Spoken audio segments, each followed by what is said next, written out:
Resonance of the Soul. How Day 25 of Ramadan transforms struggle into eternal light. Day 25. The final nights arrive like a whispered epilogue. And you are no longer who you were when this moon first rose. Ramadan has carved its name into your soul, not with grand gestures, but with the quiet alchemy of pre-dawn prayers, forgiven grudges, and hands that learn to give before taking. This is the hour where struggle becomes sanctuary. The Quran says, "And whoever turns away from my remembrance, indeed they will have a depressed life." Chapter 20, verse 124. But you chose remembrance through fatigue, through doubt, through moments when faith felt like a language you'd forgotten. Now your heart beats in a rhythm only the divine comprehends.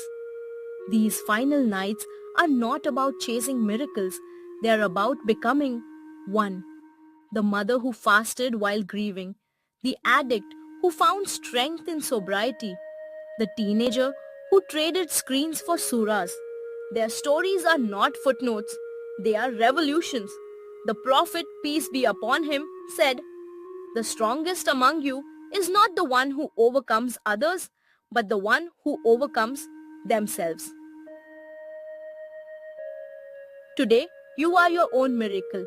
Ramadan's gift, it taught you to see hunger as a hymn of empathy, thirst as a psalm of gratitude, and silence as a bridge to the unseen.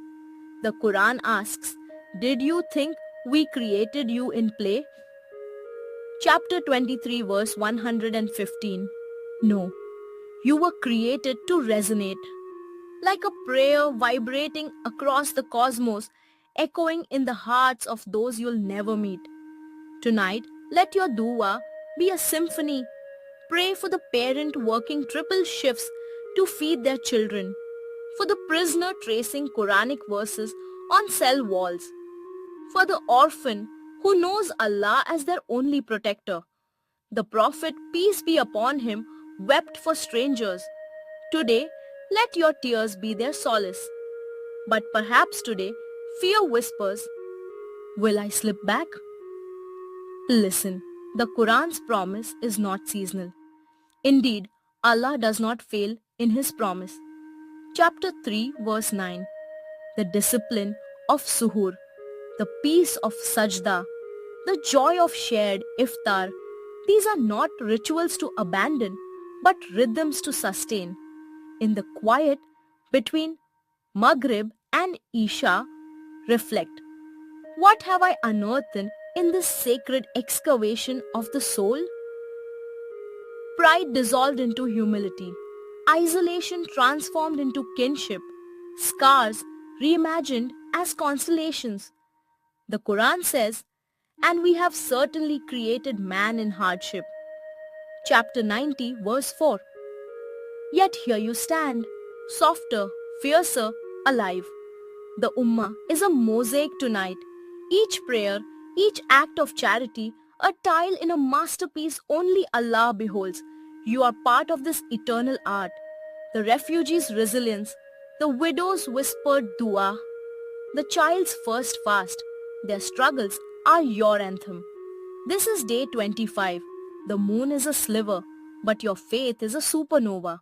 Ramadan's end is not an exit, it's an invitation to live as if every day is a chance to fast from hatred, pray with your hands, and break barriers with bread. Allah says, "And whoever fears Allah, He will make for them a way out and provide from where they do not expect." Chapter 65, verses 2 and 3. The way out is not escape, it's liberation. From fear, from ego, from everything that dims your light, walk into these final nights as if the universe holds its breath for your next step. The dawn is near, and the best, it's already here, within you.